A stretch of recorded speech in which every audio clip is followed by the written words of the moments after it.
Sellier. Pierre Sellier, directeur de recherche à INRAE. En fait, jeune retraité et donc ex-chef adjoint du département environnement et agronomie, avec une expertise particulière sur les flux de gaz, des gaz qui sont des gaz en fait en très faible concentration dans l'atmosphère, des gaz traces, dans l'agriculture, avec leurs impacts sur la pollution de l'air et sur la bioclimatologie. Bon, il est co-auteur d'un certain nombre de livres, dont par exemple Une agronomie pour le XXIe siècle, Agriculture et qualité de l'air, des livres parus en 2019. Voilà, donc il va nous parler plus spécialement agriculture et climat.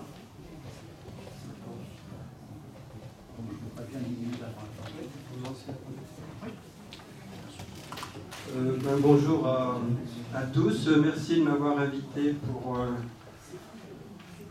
faire cette présentation dont on parle depuis assez longtemps. On a commencé à avoir les premiers contacts pour l'organisation de cette université d'été.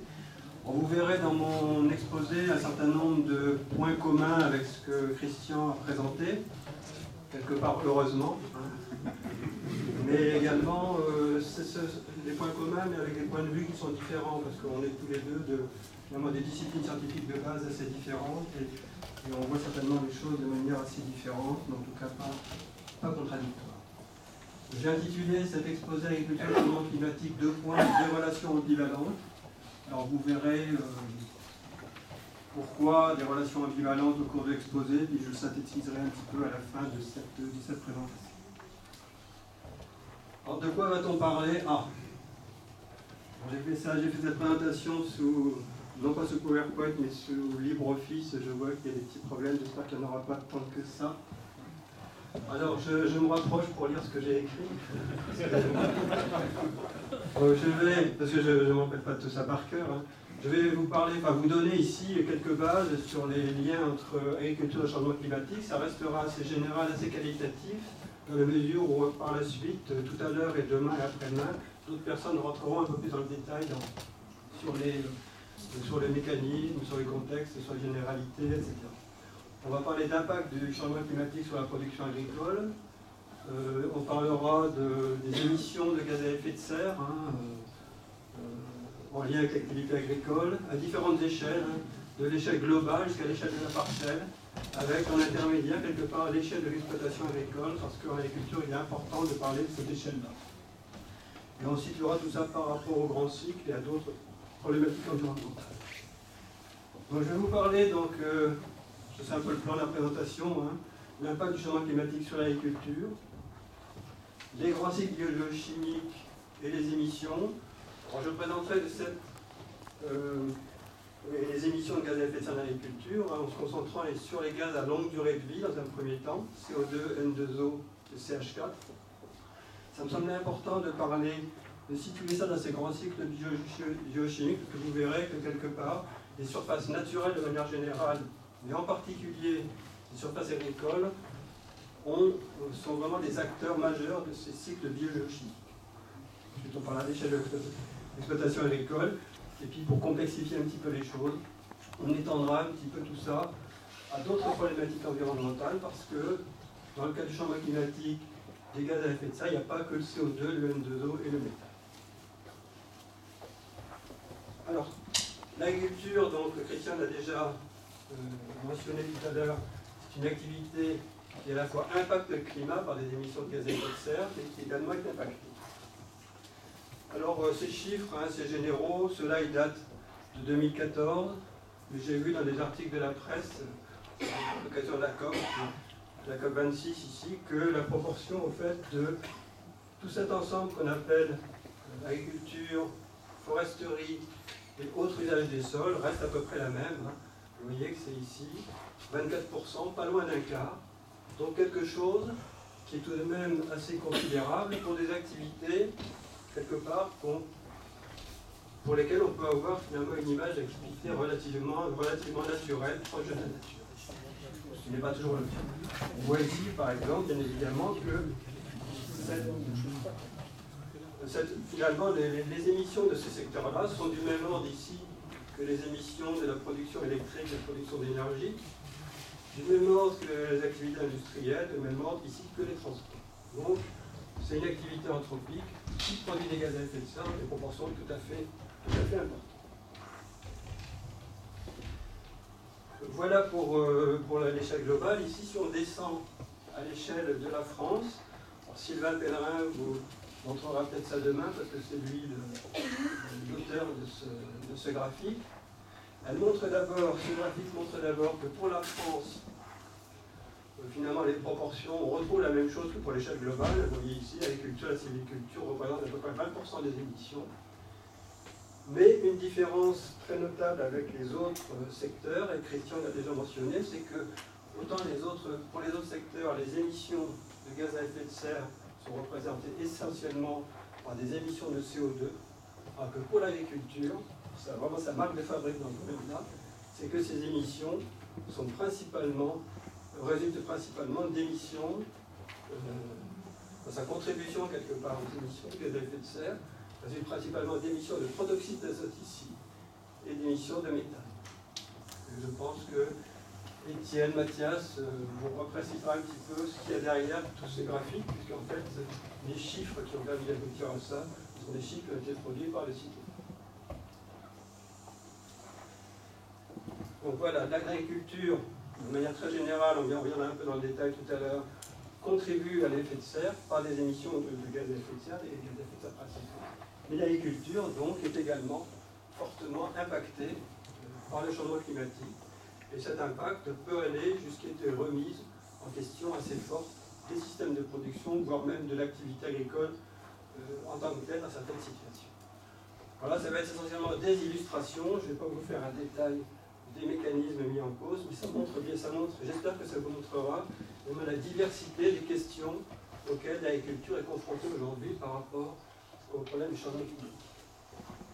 Tout d'abord, le changement climatique, ce sont des évolutions moyennes des variables essentielles du changement climatique, l'augmentation des températures, les variations des précipitations, plus d'eau dans certaines régions, moins d'eau dans d'autres, et puis l'augmentation de la teneur en CO2. Alors qu'est-ce que ça produit tout ça?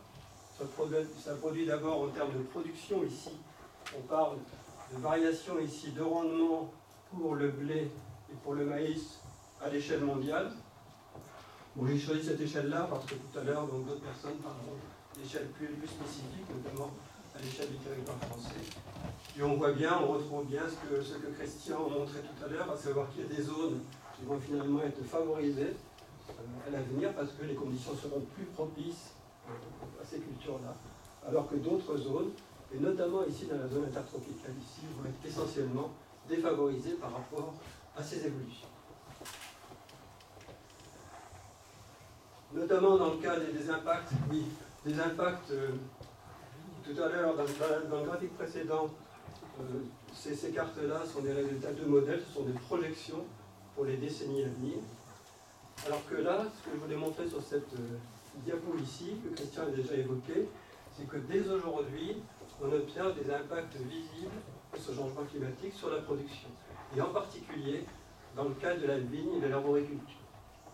D'abord, un avancement, c'est toujours le projet La Cave qui a été cité tout à l'heure ici, c'est d'abord un avancement de l'ensemble des stades phénologiques sur la vigne, débourrement avancé au printemps, plus floraison, véraison, etc. Et puis des dates de vendange qui, dans tous les vignobles de France, sont avancées de 2 à 3 semaines. Ce qui est tout de même considérable parce que cette évolution, on l'a vu tout à l'heure dans le graphique qui a été présenté par Christian, ça s'est fait sur une trentaine d'années. Donc quelque chose finalement qui est très rapide à l'échelle des systèmes agronomiques. Et ça a des conséquences en termes de qualité, parce que ça a des conséquences sur la phase de maturation, la phase de véraison et la phase où le grain grossit assez vite et passe du vert au rouge, comme c'est des variétés rouges.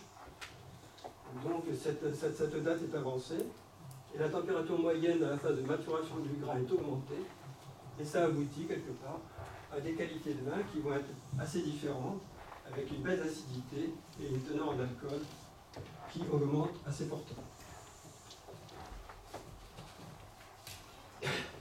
Autre chose, peut-être un petit peu plus inattendue, que j'ai trouvé dans la presse il y a quelques années, c'est que la première ici, c'est que du fait de l'augmentation des teneurs en CO2 dans l'atmosphère, du fait tout simplement, quelque part, d'équilibre stoichiométrique, la plante a plus de carbone, elle n'a pas forcément plus d'azote, elle n'a pas forcément plus d'éléments minéraux, et donc dans la récolte, on va trouver des équilibres entre matière sèche, des teneurs en éléments traces, des teneurs en protéines, qui vont pouvoir être différentes, donc qui vont impacter la qualité de l'alimentation, ce qui n'est pas, je dirais, un problème majeur dans notre pays, mais qui peut l'être dans d'autres pays.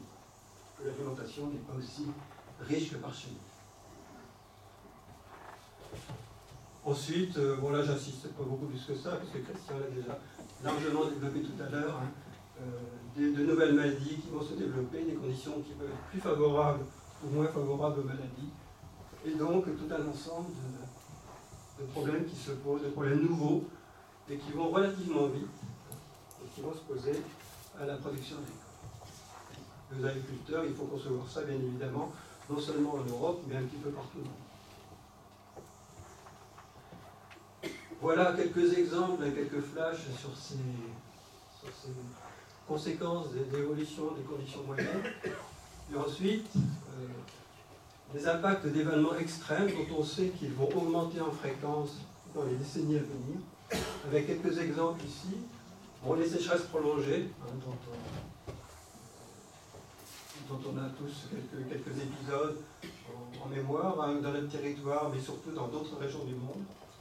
Des précipitations intenses en 2016, l'année vraiment atypique que Christian a développé tout à l'heure, mais également en 2021, vous avez tous en mémoire ce qui se passait cet été, notamment en Allemagne, en Belgique, etc., avec des inondations assez graves.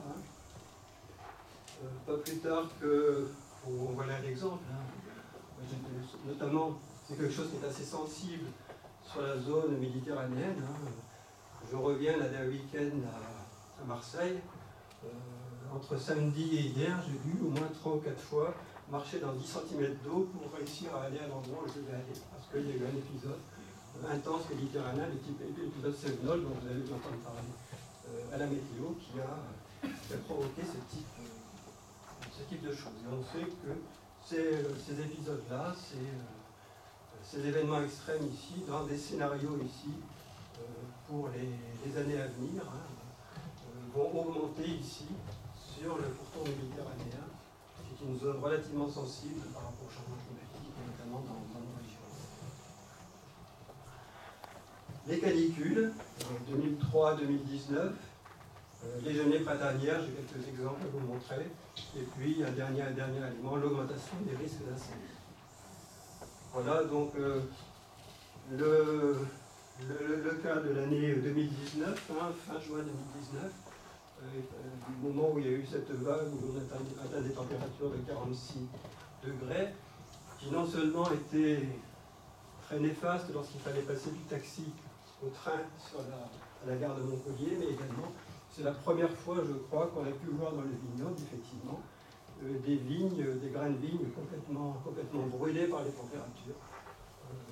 Je crois que c'est un événement qui a quand même profondément marqué la population viticole, parce que c'est la première fois qu'on voyait ce genre de choses. Et puis les gelées printanières, avancement d'étape de débourrement, mais la probabilité d'avoir des températures inférieures à moins de 2 degrés, elle n'évolue pas. Enfin, la dernière date à laquelle on peut avoir ce type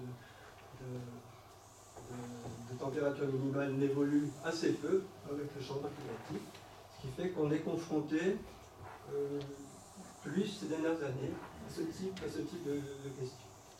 J'y suis d'autant plus sensible que j'ai commencé ma carrière scientifique en travaillant sur les gelées de printemps, donc c'était il y a 40-45 ans. Donc effectivement, quand je vois un article comme ça dans le journal, forcément, je regarde les choses.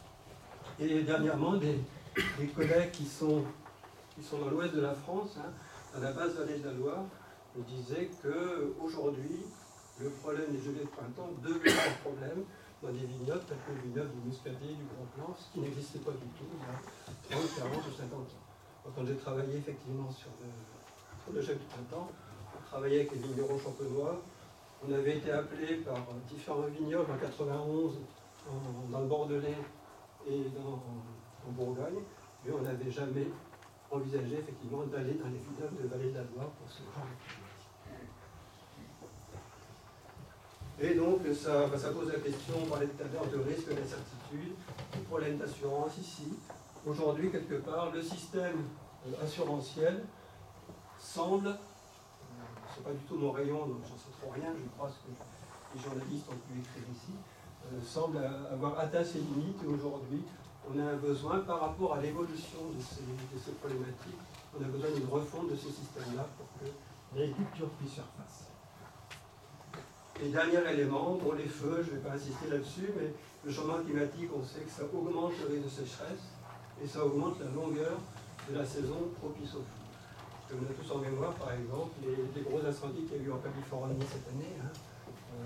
En Californie,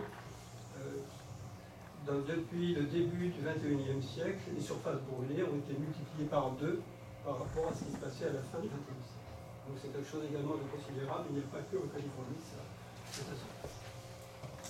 Maintenant, on va plus rentrer dans les problèmes des émissions de gaz à effet de serre, des mécanismes sous-jacents et du contexte général. On va aller du global au particulier. Et par exemple, au carbone, je vais passer du cycle global du carbone, puis je vais aller jusqu'à la parcelle et au mécanisme qui conduisent au stockage de parcelles, en allant relativement rapidement là-dessus. Avec quelques... je passe au-dessus. Je vérifie juste depuis combien de temps je parle. Ça va. Donc voilà, ce que je voulais vous dire sur le cycle du carbone. Vous avez ici un schéma dans lequel sont présentés dans ces différentes cases en gras les stocks de carbone en milliards de tonnes. Dans ces différentes cases, les sols, l'atmosphère, etc. Et puis, vous avez ici, dans les ronds, des flux de carbone et des quantités de CO2 ou de carbone qui sont émises par année dans chacun de ces compartiments. Là, on ne parle ici que des formes oxydées du carbone, le méthane n'est pas du tout présent dans ce cycle-là. Alors ce qu'on voit, c'est que d'abord les stocks, si on s'intéresse aux stocks, pour ce qui nous intéresse dans le domaine agricole, on voit que en dehors des stocks, en profondeur, un combustible fossile, ici en profondeur dans le sol, et dans les océans profonds, qui sont des stocks d'origine géologique à très très long terme, ici on voit que les stocks de carbone dans les sols sont très très importants par rapport aux autres. C'est 3 à 4 fois ce qu'il y a dans la végétation, et 3 à 4 fois ce qu'il y a dans l'atmosphère ici. Donc c'est vraiment un stock absolument important et un stock finalement sur lequel on peut peut-être essayer de jouer. Donc voilà, importance de ce stock du sol. Et puis l'autre élément, le deuxième élément que je voulais souligner, c'est que ce cycle du carbone, vraiment les flux majeurs, ce qui domine vraiment ces flux, ce sont les écosystèmes. Les écosystèmes d'ailleurs dont le sol fait partie. Donc, vous voyez ici que les flux échangés entre l'atmosphère et ces écosystèmes, par le biais d'une part de la photosynthèse qui va absorber ce CO2 pour le mettre dans la végétation elle-même les transférant dans le sol, et des questions de respiration de ces écosystèmes, soit de la végétation, soit du sol. Vous voyez ici que vous avez des flux qui sont de l'ordre de la centaine de gigatonnes par an, ici. Même chose ici pour la respiration. Vous voyez que ces flux s'équilibrent, ce qui est logique, puisque l'écosystème en fait a construit finalement tout ce système-là, et ces flux par nature sont équilibrés à des échelles relativement longues. La seule chose qui déséquilibre les choses ici, vous voyez que c'est la déforestation, c'est les flux, etc. Donc des flux importants, des valeurs autour de 100. Et si on regarde le troisième élément ici, on voit ici que les activités humaines qui vont brûler les combustibles fossiles, finalement ne représentent que 5 à 6 gigatonnes par an. Donc quelque chose de très petit par rapport au flux biosphérique, mais c'est là finalement la source d'une grosse partie de nos problèmes, parce qu'autant dans la partie biosphérique, les flux montants et descendants s'équilibrent, autant là on a uniquement un flux net qui monte dans l'atmosphère et qui va s'accumuler dans l'atmosphère. Et c'est 5 gigatonnes. 5 gigatonnes pendant 20 ans, ça fait les 100 gigatonnes de l'échange ici, entre la biosphère et l'atmosphère. Donc voilà, je voulais vous rappeler quand même ici que la biosphère, de manière générale, c'est pas que l'agriculture, mais quand même l'agriculture dans un pays comme la France, c'est plus de la moitié de la surface. Donc c'est quelque chose qui représente quelque chose d'important, et à l'échelle globale, c'est aussi très important. Et donc, il y a des flux très importants à ce niveau-là, qui sont à prendre en compte. Ça veut dire également que, implicitement, on peut se dire que ces flux étant très importants, si on arrive, par des pratiques, par des changements de système, à modifier ces flux à la marge, on peut réussir à régler une partie du problème. C'est un peu l'idée du fait. Maintenant, on va à une échelle plus fine. Hein. Vous avez ici une figure qui illustre le bilan de carbone d'un écosystème. Bon, là, ici, c'est une culture, mais pour un écosystème, il faut que ça serait à peu près la même chose. Vous retrouvez là-dedans toute la partie échange avec l'atmosphère, donc photosynthèse, respiration de l'écosystème, qui est importante parce que c'est ça qui est l'entrée du carbone dans l'écosystème et dans le sol. Vous trouvez ensuite, bien évidemment, sur un système agricole, une partie qui va être enlevée de l'écosystème et qui va partir pour l'alimentation humaine, par l'alimentation animale. Et cette partie, bon, finalement, à relativement court terme, elle va se retrouver sous forme de CO2, parce que nous, on va consommer ces grains, ces racines, etc. Et par notre respiration, on va se retrouver dans l'atmosphère. Et puis le troisième grand élément qui nous intéresse particulièrement dans le contexte de l'agriculture des changements climatiques, c'est tout ce qui va se passer au niveau du sol, et c'est tout le carbone qu'on va pouvoir essayer d'incorporer dans le sol sur des échelles de temps plus ou moins longues. Donc du carbone qui provient de la culture elle-même, au moment de la récolte, des résidus de récolte, les feuilles et les arbres qui tombent, qui vont se retrouver dans le sol. La partie qui provient directement ici des racines, qui à la mort de la plante vont se retrouver également à alimenter le stock de carbone dans le sol. Il faudrait rajouter à ça, ça n'est pas sur ce graphique-là, des exudats racinaires qui en permanence, pendant la phase de culture, vont éjecter du carbone dans le sol. Et puis on peut rajouter à ça, bien évidemment, également, dans un système agricole, des apports externes de carbone, sous forme de compost, de fumier, etc., dans le cadre de la pratique agricole. Ça a vocation, ça va alimenter le stock de carbone dans le sol, mais ça a aussi vocation à fournir des éléments minéraux et à améliorer la stabilité, la qualité du sol, sa stabilité structurelle. Donc c'est quelque chose qui fait partie de la pratique agricole courante depuis longtemps. Alors si on rentre un peu plus en détail comment ça se passe, hein, vous avez ici des résidus qui proviennent de différentes origines, ça c'est la culture, des composts, des feuilles qui tombent, etc. Et puis tout ça va être incorporé dans le sol, va former des débris organiques qui vont être repris ici par des micro-organismes. Excusez-moi, ça fait des choses un peu bizarres. Imaginez qu'il y a une flèche normalement qui vient de là et qui va jusque là, hein, et qui se raccroche aux deux flèches que je viens de faire pareil. Donc le carbone arrivant au sol est décomposé par de la macrofaune ici, hein, des insectes, des vers, etc., qui vont faire des débrides organiques. Ça va être ensuite repris par les micro-organismes du sol, qui vont soit finalement, tout comme les insectes, le rééjecter rapidement vers l'atmosphère par un processus de respiration, soit qui vont, mais les micro-organismes ne font pas que respirer, ils vont aussi incorporer ce carbone dans leur métabolisme, et ça va alimenter un stock de macromolécules, de molécules plus petites dans le sol, qui constituent la matière organique des sols, qui constituent l'humus des sols, et qui, elles, sont des matières organiques qui sont particulièrement intéressantes, puisqu'elles peuvent avoir une durée de vie de plusieurs années, voire dizaines d'années. C'est ça qui va permettre de stocker du carbone dans le sol. Alors ces flux sont à différents termes. L'essentiel du flux va repartir assez rapidement lorsqu'on incorpore des matières organiques de différentes natures. On sait qu'en moyenne, en gros, 60-80% du carbone incorporé repart dans l'atmosphère sous forme de solvant, mais ça veut dire que le complément ici va pouvoir être stocké plusieurs mois, plusieurs années, plusieurs décennies. Donc voilà des mécanismes ici qui pour lesquels, quelque part, le rôle des micro-organismes du sol est absolument essentiel, parce que c'est eux qui vont être tout le moteur de cette stabilisation du carbone et de ce stockage de carbone. C'est quelque chose qui, en termes de quantité, ne représente pas grand-chose, mais c'est très important parce que c'est le moteur. C'est comme dans notre voiture, un moteur de la voiture, c'est une partie du poids, c'est peut-être 5% du poids de la voiture, 5-10%, mais si on n'en a pas, on est bien embêté. Voilà, donc vous voyez que le sol, c'est pas quelque chose d'uniforme, c'est un ensemble qui est hétérogène, complexe, en perpétuel renouvellement. On apporte des éléments, il y en a qui repartent du fait de ces processus biologiques.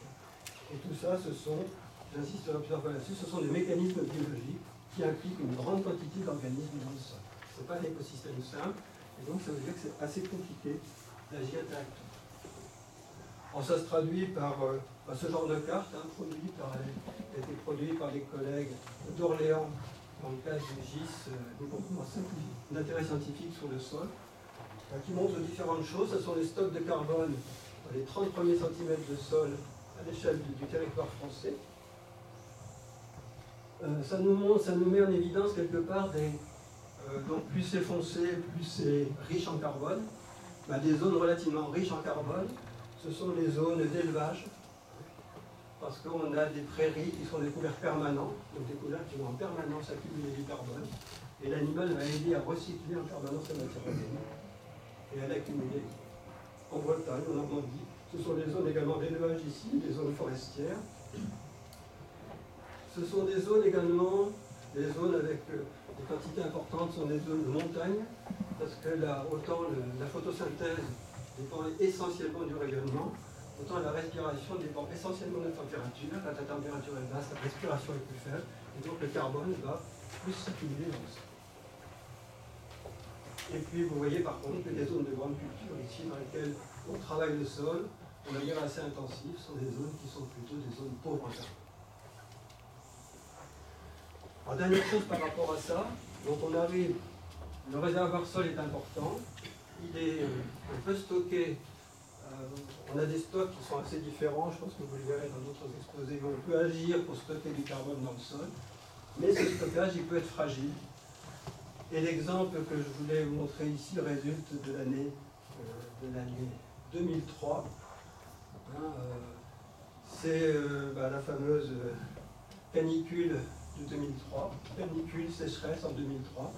Et ce sont des données, une publication qui a été produite par